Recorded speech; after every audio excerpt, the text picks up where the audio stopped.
We're back for another week of Inside the Hexagon, a podcast going in depth into Houston Dynamo FC. I'm one of your hosts, Victor Araiza, and I'm joined as I am every week. Laura Gomez, how are you? Good, doing good. How about yourself? I'm good. I'm good. It's a lot more hotter here in Houston these days, Oh, but I think we're also getting to the heat of the MLS season. But yeah, just hey, real quick, remind me what's going on with this thing? Colombia's trying to get into the World Cup. I don't talk. I look. They don't deserve to be in the World Cup, and now there's like this complication with Ecuador, and they're saying that one of the players lied, that he's really Colombian, and blah blah blah. And then there's Ecuador saying that they applied for him to become, a nationalized citizen, and but then the one that would benefit would be Chile if you look at numbers, if I'm not mistaken. So then Colombia wouldn't really kind of make it into it. I don't know. They want to be in it, but they didn't do what they needed to do. So Yeah. it's too late now. They have to watch it from home. As am I.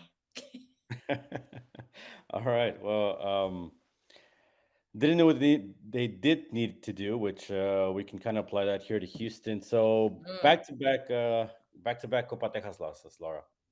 yep. They lost at FC Dallas the prior week, right? They gave up the lead. Um, we had talked about this in the 87th minute, and then FC Dallas comes back to win it 2-1. That's at their place, right? You get another shot. You're here at home against Deja vu. Austin, and we knew this was going to be a bit better, a different game. Austin's a different Mhm. type of team. Uh, Same result. Let's you want to give me your thoughts here a little bit? You want to go into the highlights? What do you want I to do? want to see the highlights first so we can take a look at that first goal, and then I'm gonna counter attack some of your points of views about Ferreira, and you seeing, see, he created his own pass and he made the own goal. So that's what I've he's been going to saying, give have him to the do. ball. Give him the ball. That's all I've been saying. All right, Let's take a look and let's see. check this out. By the way, if you're listening on the podcast, we do have a video component to this now. It's on YouTube. Look up the Striker Texas. So we're gonna get. Let's look at some of these highlights here. All right, so we're off at the stadium. Obviously, still what half empty. It was a 12:30 kickoff. I Hmm. know a lot of people were complaining about that. The I don't think it heat. matters, but yeah. So basically, here we go. Right, Stewart was off his line. Ferreira had seen that already. He takes a couple Bam. touches. He gets his shot. Boom, 61 yards. I think the video that MLS put out, right, with some of the advanced metrics says 1% expected goal. There you go. There's your 1% right there. I mean, And he did what he Herrera. had to do. If he's not getting those passes, yeah, he listened to me. He has to create his own Yeah, plays, and look no, what he did. It worked out. and this is exactly what that is, right? I mean, in a sense, he raised his hand, right? He in these two games, in these two derby games, two games that are important, two games that big players get up for, and he essentially said, "Hey, I'm right here at Dallas. Mhm. Got your goal scorer's goal inside the box with the one true opportunity he had in this game." He said, "Look what I can do." On national television in front of your crowd. Here you go, the best goal you've ever seen in this stadium. And 5 minutes in, Really? Laura, 5 minutes. No, look, well, I guess we can We debate could that, but say we five could say minutes. top 10. Well, it's up there. 5 minutes in, they were up 1-0. It's a start you wanted, but Austin, as they had started the game, kept pressing, kept pressing. The Dynamo, I think, in a sense, keeps inviting these teams in, just like they did the previous Yeah. week Yeah, against because Dallas. this And there goal, you like we go. just saw, the player was by himself. There was like no pressure That's there, Danny and Pereira's first MLS goal. there you go. So- By himself. He was by himself, and he took the shot with a beautiful pass. One, two, three players right there in the and they line, and attack none the of them could weakness. stop it. They attack the weaknesses of Houston Dynamo because look, what are the weaknesses? If you want to, yeah, I go on about how expensive the center back pairing is, but the fact is, they're good players. They're just overpaid, not by fault of their own. But Yeah. if you're gonna attack, you're gonna attack to the outside. So you go over Lundqvist, you go over Dorsey, and boom, that's the goal. And in this case, here we go again. Now attacking one of the wings. It's on an indirect free kick, and it's Sebastian Drusi, the big time player who scores in the 66th. 66. Hmm. And there you go. I mean, they overturned this 2-1. It was a gut punching play by Ferreira, and it all amounted to nothing essentially because here comes Austin, winning 2-1 in your own house.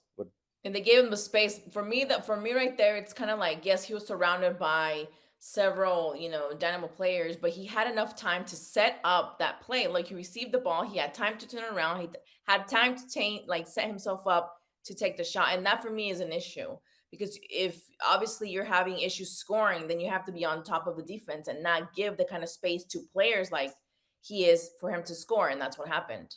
And they lost control of the game once again. Yeah, I think there's several things we can point to this. I know some people might say um, that we might be overreacting. Are we Mhm. overreacting? I mean, it is a derby game. I think for that reason, I put a little bit more importance into it, into how some of Yeah. the players perform. What say you? It sounds like you say yeah. I mean, I think that it's not that, again, that we're sounding the alarms. There's still a lot of road to still cover. But I think that for I'm a derby, sounding I the just think, alarms. 9 games, 6 at home. You only got 3 wins. I mean, we could do like a semi alarm, but not a full blown, like, let's get Right, everybody out right. here. Maybe we can do like, just get like, maybe the cops out, but not like We the do the fire firefighters. drill. This is a fire drill. Yeah, let's Everybody, do a fire yeah, drill. Let's do a fire drill right now. Thank you, thank you. So let's think of it this way, in emergency kind of senses. I think that derbies for me are more important, and they're a lot of the games that people that don't really follow the Dynamo follow. So it's that opportunity to really show people that don't follow follow the game as MLS or follow the team, to show what the team has, the potential the team has, because it's more than just, this is an opponent. It's more like a city to city, whether people want to admit it or not. It's still a city to city thing. And Austin has been growing a lot, and a lot of like technology and taking things away from Houston, blah blah blah. Now they plenty have of a fans made team. the trip. Even around the stadium, there was Yeah, Verde it was jerseys huge. sprinkled around. Yeah, exactly. So I And I think think that it does have more at stake, because it just has so much more attention. It has national attention as well. And like I said, this is the moment where you really get fans that perhaps are just getting to know the Dynamo, and they're like, right. okay, well, let's see how they face up, or buck up with, Dallas or Austin, and then this happens. They have the lead, No, and then things and in happen. They Austin's tie, case, and then they they see lose. what's going on. They see the fans. They see all, for people that go up to Austin and you go on a weekend and you see people wearing the Austin FC jersey. I mean, people notice these type of things. They see what's going on, and it's not one of these, oh, I'm gonna go and be an Austin fan. But I think some people do get the sense of, why isn't that happening with my Houston team, right? Well, we do have to give that benefit of the new feeling still to Austin. Yes, it's like their second season, but it's still new. It's still a new taste to a lot of people that never had a team to follow in a professional sense. I know there was like other levels of teams out there in Austin, of course, but for the MLS kind of um, logo on it, it's still new. So we do have to think back whenever the Dynamo was here when it was new, something similar happened. So we'll have this discussion maybe in 5 years, and we'll see how the Austin fans are doing after a suffrage Five of 5 years. years or so. I don't know. I'm gonna copy a quote from Tab Ramos when he was here. I don't know if I'm gonna be here in 5 years, right? 5 years is a long time. This is true. This is true. But I'm being positive. So you see, I'm saying let's talk about this in 5 years and see how Austin fans are doing. But yeah, I understand what you're saying. They're just showing more support. But I did want to bring that up, that they still have that new kind of feeling. Um, and I think that the Dynamo has been a very battled team, a very battled fans. A lot of roller coaster kind of things has gone on, in the team itself. So I think it's going to take a little bit of while and better results for people to kind of jump on again on the wagon and really want to stay on it. And with games like these that are, Texas derbies, and having those results isn't going to help their situation. Yeah, look at that stadium, big time empty. I mean, I think.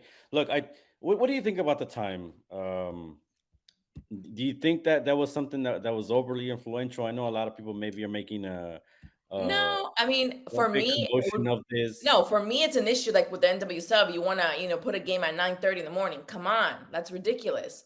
But 12 or 1 is an okay time. Yes, it's hot, but Houston, well, today's one of the hottest days, but last month the Heat wasn't as strong as it has been in other years. So I don't think that that was a huge issue. Now, if you want to put games at that time in July or maybe mid to late June, then I would say, yeah, it's going to be really hot because it's full summer. But for me, I don't think that was a big issue. I like games that are at this time because I can go to a game and then go out to dinner or do what I need to do or blah blah Right. blah. I that's what I thought. I thought it was. I didn't think the time was that big a deal. I mean, I think can the Dynamo do more to make it a more comfortable experience? More water, more maybe cheaper beer prices. Cheaper. I mean, I think I'm that they have one speaking of to the the. most competitive prices. If you look at stadiums around the US, I We're think it trying to has help really good people out here, competitive. Lado. We're trying to start people's weekends off. Leave them some money for the weekend. But no, look. But It's very seriously, competitive prices compared. to Like if you go me, up to New York or Seattle, the prices are crazy higher than, even the one in Austin, the prices are higher than the ones at PNC. So no, that's not an excuse not to go. I don't know. I feel like they might be similar. I feel like they cost about the I'm same. saying like, That's two, that four 7-1 dollars night. difference. That's a good deal. Yeah, Other it than is. that, I think it's about as about what everybody else charges. Which I guess I mean that's going to be pro sports, right? That's going to be going to a stadium. But I do think I don't think the time was a problem. Like I said, I think as far as the heat, um, that's just the way the stadium was built. I think there's been discussions right about what can they do to make it a more pleasant experience. But I do think. Um, Let's talk about the players, playing at that time, the Heat. Let me tell you something. There's kids, there's adults all around the city of Houston at that time playing pickup games, playing in beer leagues, playing in youth leagues. I mean, we're talking about, is this inhumane? And then we're gonna have to start doing some protests here for the rest of the city as well, because these guys at least are prepared, they're fit, they get hydrated. Come on, that I mean, excuse I don't buy. I understand what they're saying, and that's valid. Like I said, like, mid June to July when it's more summer, but the month of, what was it, April? I don't think it was that And much my heat. my biggest maybe problem with the whole thing is this is something the Dynamo were saying they were going to make an attribute. They were going to make a positive, right? They were going to use the Heat against their opponents.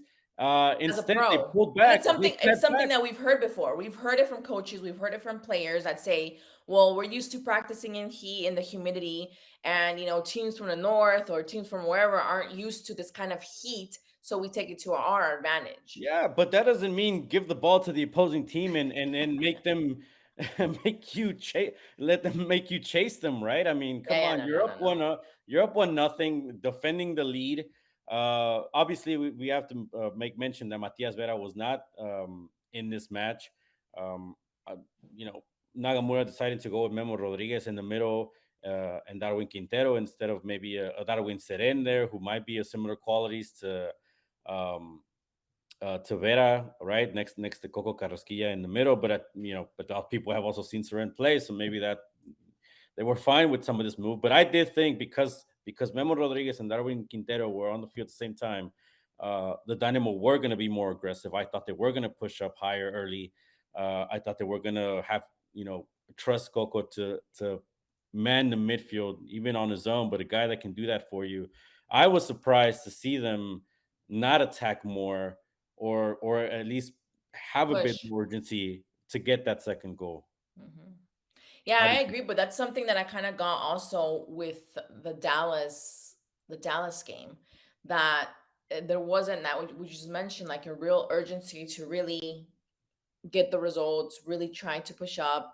And I think that even in certain parts of the game, they were kind of like, okay, we're tied. Let's see what happens. And you can't play games like that, especially like we just mentioned, especially with state rivals. And Sebastian gave you that great lead. I mean, look at the way the stadium is. It was. I saw it. Austin was dominating. Well, I don't want to say dominating in the second minute, but I mean, No, no, they no, had the but they ball in the had second minute. control. They were pushing forward, and then boom, your goal scorer, the guy you paid the big bucks for, gives you this play. It's time to capitalize, right? And ultimately they didn't do that. But just to kind of go off what you were saying and really kind of give the sense and numbers of what really happened in the game. So the shots were kind of tied. So the Dynamo actually had nine. No, they had eight shots. Austin had nine. Shots on target, both of them had 55. Possession, like you just said, Austin with 61%, the Dynamo with 39%. And between passes, the Dynamo had 328 and Austin had 506. So that for me is Yeah, huge. not good. Now, like, yeah, so it's something that I always like to look at numbers like in the middle of the game also, but also look at it at the end to really see, because sometimes whenever you're watching a game, you think you're like, okay, this team looks like it has possession, blah blah. But when you really look at the stats, it's like, okay, Right. you were right. Again, if you're watching with us on YouTube, there is a video component to this now. Sebastian Ferreira walking off the field as soon as the whistle blew. That dude made a beeline for the locker room. He didn't want to shake nobody's hands. He was mad at that guy. But that's what you want to see out of a player, right? It's frustrating. It's frustrating because it was a second, like you just mentioned, the second back-to-back game with a Texas team and the Yeah, in same a derby. result. You're winning, Classic. and then again you tied, and then boom, you lose. Come on, who's not gonna get tired of that? And if we don't see that Right. reaction with all the players, then there needs to be more changes. What I do have for you, Laura, is what he said after the game. Let's listen to him. Yo creo que no hay mucho que hablar, yo creo que lo único que nos queda es trabajar. Si bien venimos haciendo cosas buenas, pero con lo que estamos dando no nos alcanza. Ya vimos la semana pasada, nos tocó de vuelta vivir eso hoy, así que yo creo que no podemos hablar mucho, nada más que trabajar. Ahí el profe nos habló recién en el vestidor, nos comentó eso, ya no queda de otra. Estamos haciendo buenas cosas como te dije, pero eso no alcanza. Yo creo que tenemos que seguir trabajando para mejorar día a día. Esto es largo y no queda otra que seguir trabajando para mejorar. What we're doing isn't working, Laura. Do you agree? Yeah, I think he was very honest. I think that he was honest. For those of you that don't speak Spanish, a quick summary, not word by word, but translation was kind of like, yeah, we're doing something, but we're not doing enough. And that's something that the coach kind of talked to us about, and we need to do better, Right. right? And plenty of And time I to think react. that was honest, and I think that's something that needs to be said, because sometimes what I'm tired of is a lot of players kind of say, well, we tried our best and then it wasn't the best Yeah, result. we're all a team. We're all I looking to understand get that. I better. understand that We'll you're a team and go I to the understand next you're doing your one. best, but come on, like we have to see some emotion too, because we can't only see the fans are the ones that are also, taking their time, going to the stadium, sweating, carrying, making those beautiful, that was beautiful. The one that they dropped that Tifo. day. Yeah, the Tifo. I mean, come on, people are also investing their money, investing their hearts, investing everything. So we also have to see some kind of reaction from the players. And I think that, Ferreira embodied kind of like the frustration in a very eloquent, professional way. But you can tell that, he's not 100% content of what's going on, because I it shouldn't be. sucks. That's not what he Yeah. came here to do. The guy, Yeah. there's of course, a couple of good content. Well, more than a couple. Good content on the strikertexas.com. Depending on what you like, you want to see the tifos.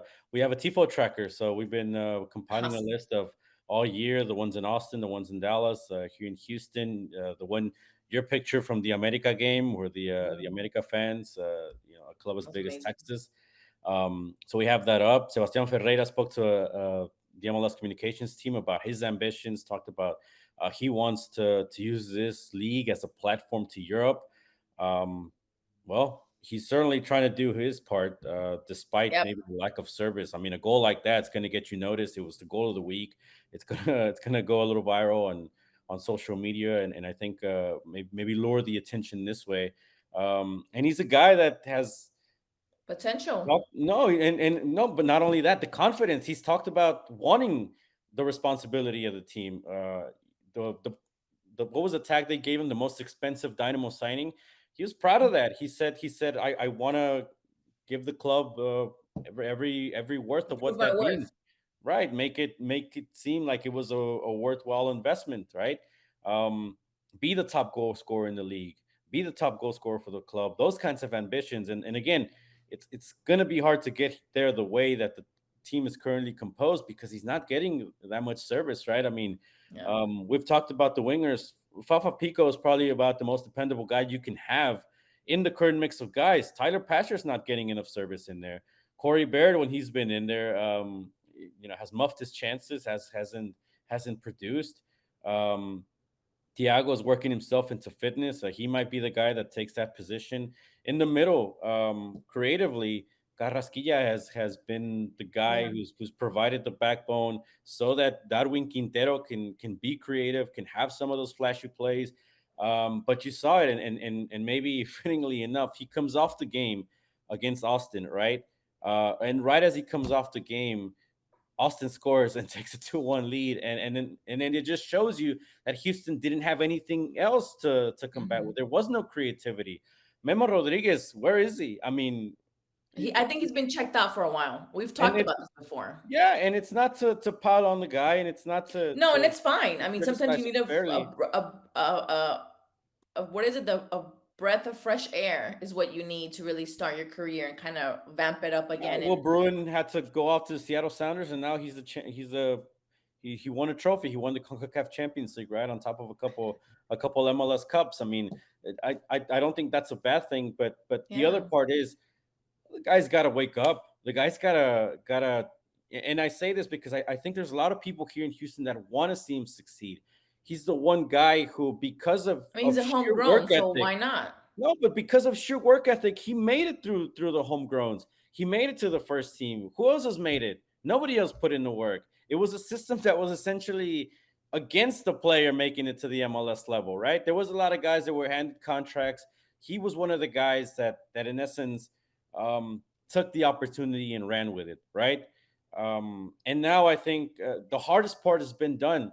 And I've talked about there are kids, there are young men, there are players all around the city of Houston, millions that would want the opportunity to be where he's at, want the Mhm. opportunity to have that jersey, to be the Houston kid, to be that superstar.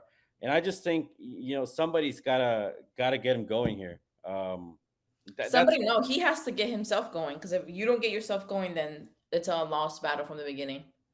and I know like there's been shifting positionings, but it's three Yeah. coaches now, right? It's been Wilmer Cabrera, it's been Tab Ramos, and now it's Paulo Nagamura. And at some point, you got to put a little bit on the player. He should have dominated that U.S. Open Cup game against the Rio Grande Valley. He should have. That was an opportunity, as it was for many of the players. He's not the only one underperforming, right? Again, strikertexas.com, you can get a little bit more in-depth stuff. Um, there's a lot of players here that we've sort of seen their peak.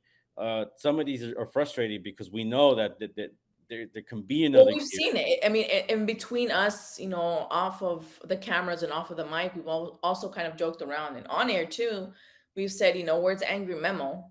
Because sometimes we need to see that expression of him actually, giving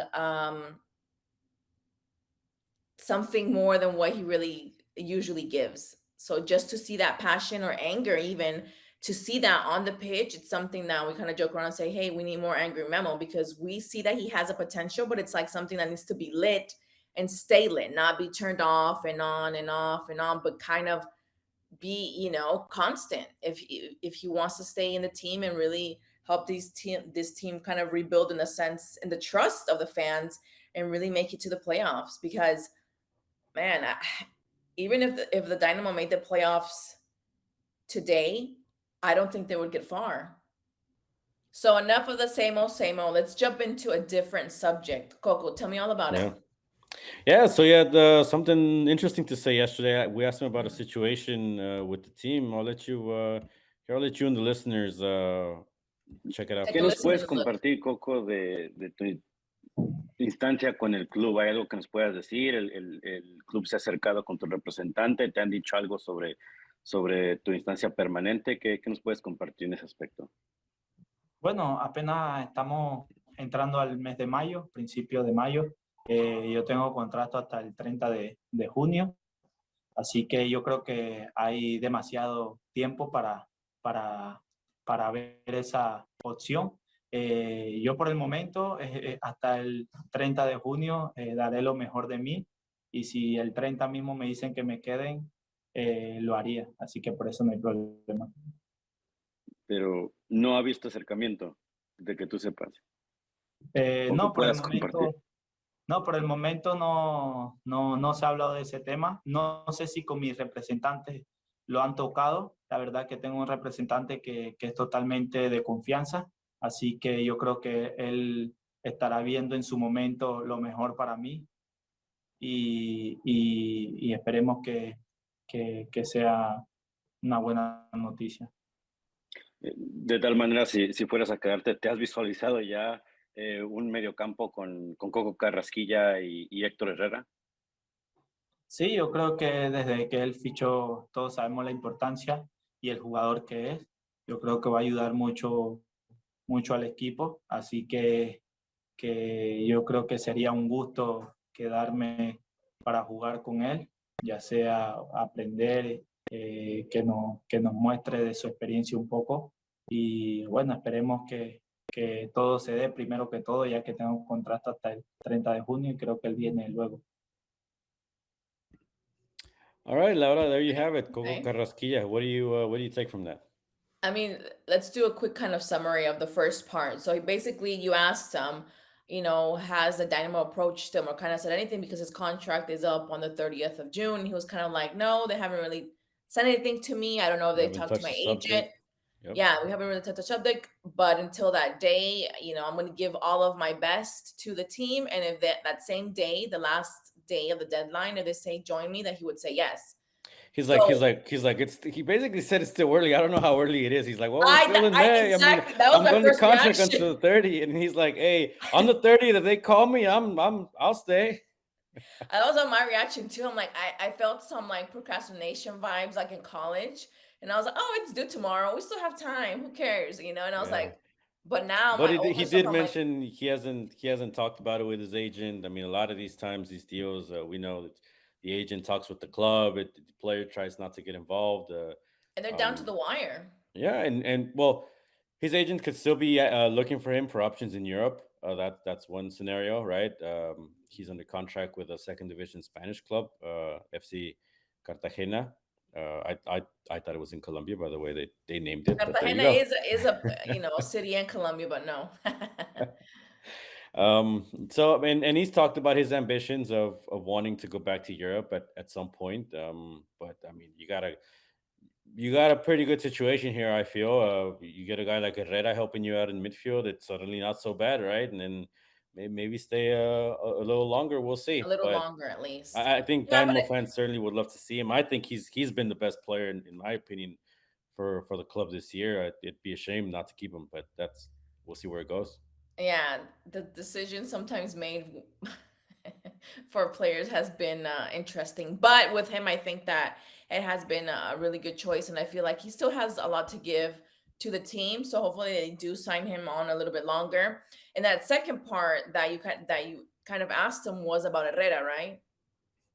Yeah. So he Yeah, we basically talked kind of about. said that I've he asked wants him to. if he's if you were to stay, have you visualized yourself with Herrera? And Mhm. and he said, of course, from the moment that he was signed.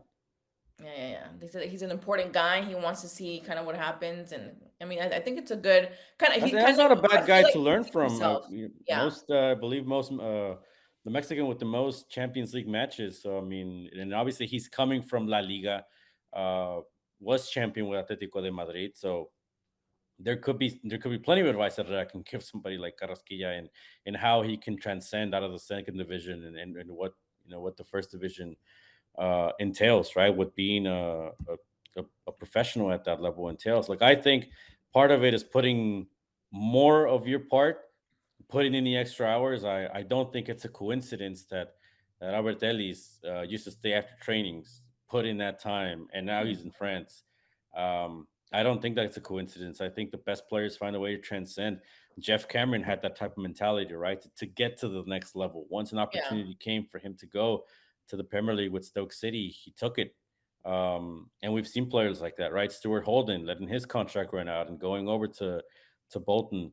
Um, and I think there are some players that are happy here. I don't necessarily label it complacency because I think the complacency comes if you're here and you don't perform, right? You can be here and make a long career in Major League Soccer, win championships. I mean, we've seen win some of the best championship. players do it. Yeah, and that's where the Dynamo supposedly want to go, right? I mean, that's why. Of course, we do have to note the primary transfer window has ended here during the week, so The next one will open on July the 7th. That's when the Dynamo will have a month to sign additional players, and then it closes again.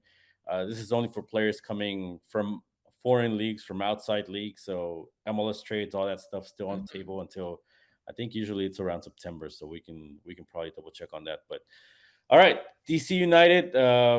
Another game on the East Coast for Houston. Last time they went, they won at Miami. The Dynamo are 3-3-3. They have two games on the other end of this, so they can maybe put these together. They haven't faced DC because of the scheduling in MLS expansion, all that stuff, COVID as well. Uh, the last time they faced off was 2019, I believe. In one of those, DC was like so bad.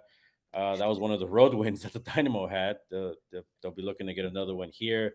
Um, one of those Yeah. seasons where the Dynamo won like the one road game a year. That was it. It was DC. Actually, they were still at RFK, so I'm trying to wonder if that was a 2019. Yeah, It might have that was been a while. a little earlier, but yeah. Winnable Look, DC game. United, it looks winnable, right? They're kind of in shambles there. There's not Yeah. they don't have a coach. Although Paulo Nagamura, the coach of the Dynamo, did say this week that that's sometimes when players want to show off a little more because now either there's a new coach coming in or they can show the club what they're made of, what they haven't been doing. Um, they do have a couple of good players, right? Edison Flores, the Peruvian. They have Ola Camara, who scored two against Austin a couple weeks back. And let's Mhm. remember, before Austin makes that comeback, um, he gets sent off, right? He gets a second yellow, and that's when Austin takes Takes advantage in the advantage. second half and make completes the comeback. So I don't think this is a completely easy game. I think if I had to can gamble on No. it, I'd take DC United because of the distance, because they're at home, because Houston has some things that they need to correct that they don't show signs of correcting, like providing some service to Ferreira, He'll like score making. another one. No, he just did. That's fine. Well, they Wayne Rooney did it, right? I think David Villa did it in the game against Philly. Maybe.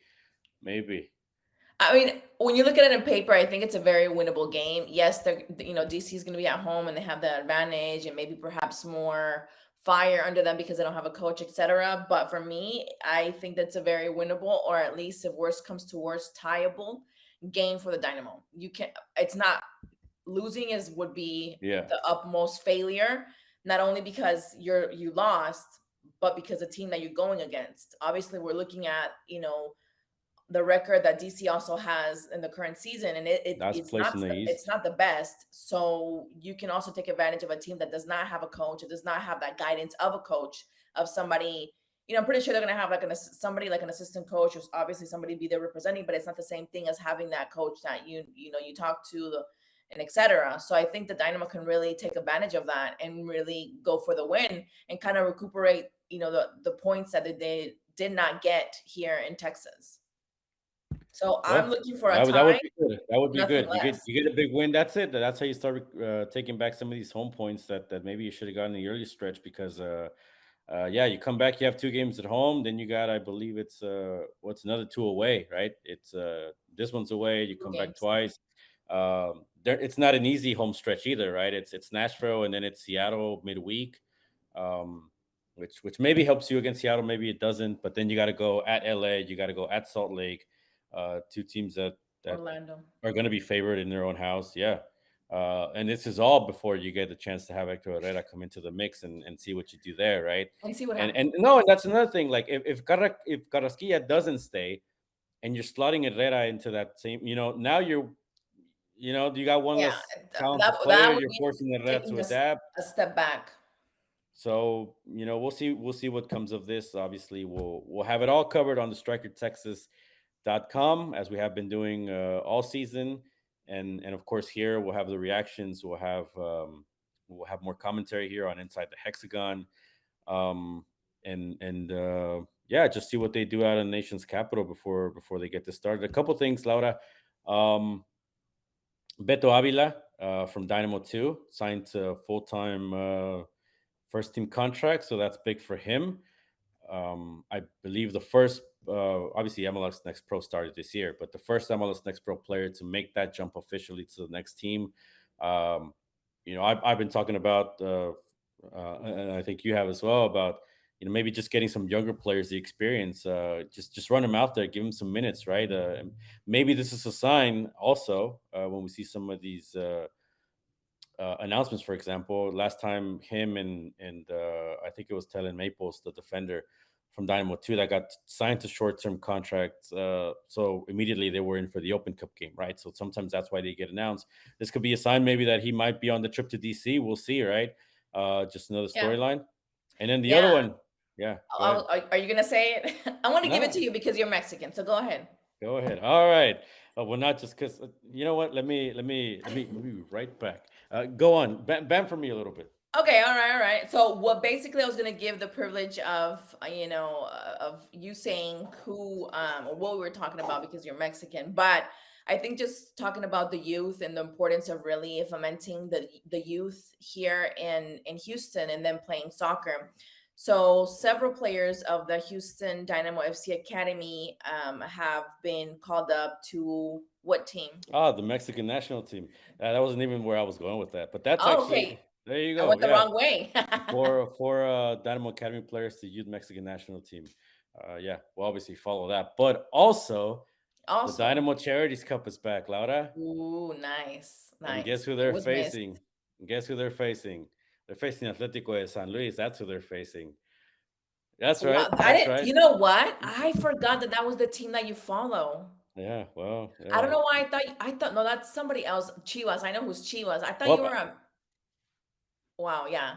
I'm all right I- with you, they're from my other side of the family, but I like okay. this team. Okay. So maybe that's why maybe And you I'm not thought the you. only one. Apparently, I've been looking on Twitter. There's a lot of people who are like, "Hey, it's my two favorite teams," and I'm just like, "Oh, there you go." There is a lot of Potosinos here in Houston. Um, I believe Edgar Belize with the Dynamo Communications team was telling me that we're the most. I'm saying wait, but sure.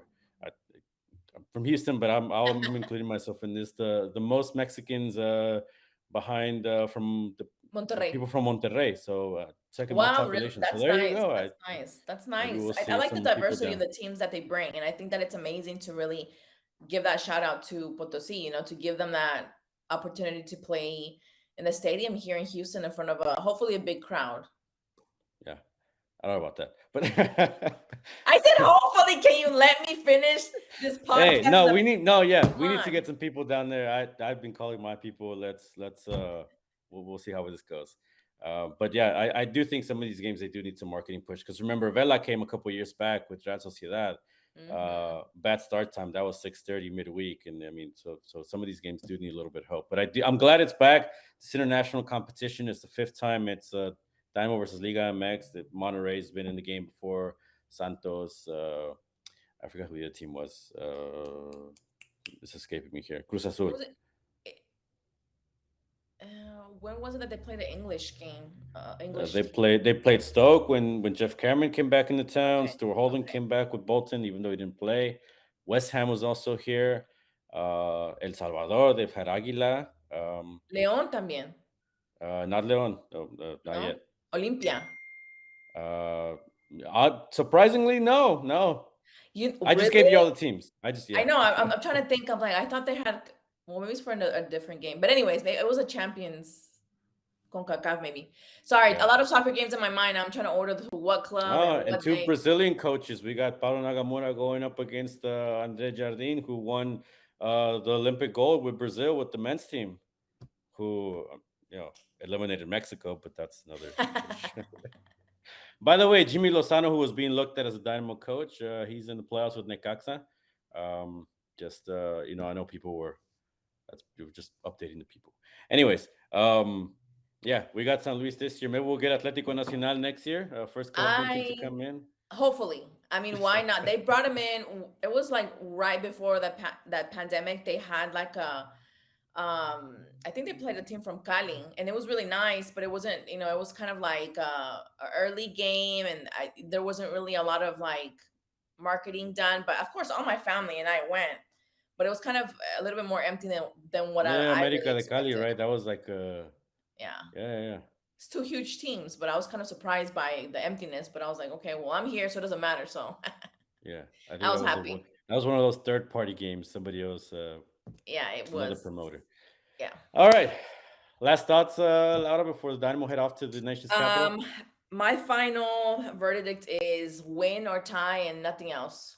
That's it. You won't accept them at the airport. No, Close it down. they will not be allowed back in Houston. No, they're gonna have to. What is the closest airport? I guess they can land over in Katy somewhere or something. Make the drive home. No, they're gonna have to walk back to Houston then because none of the airports are gonna take them. All right. If y'all the Dynamo have flight troubles, Laura Gomez, you can ship. This is not me. This is people that work in the airports and they said they need to win. So don't push this all on me. It's just what I've heard in the streets. All right, and then we got I think we got Nashville next week. So inside the Hexagon, we'll see you on the other side. By the way, at Laura Gomez News on Twitter, at Victor Araiza. If there's some of you guys, I do want some of your share some of your TV watching experiences on these away games.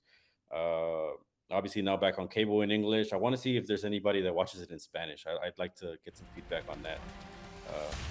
I'll give you my feedback. All right. All right. We'll see you Besides all. my feedback. All right. We'll see you all, the rest of y'all, next week. Again, subscribe. Thanks for following. And check out strikertexas.com. Araiza, Laura Gomez. We'll see you next time. Bye.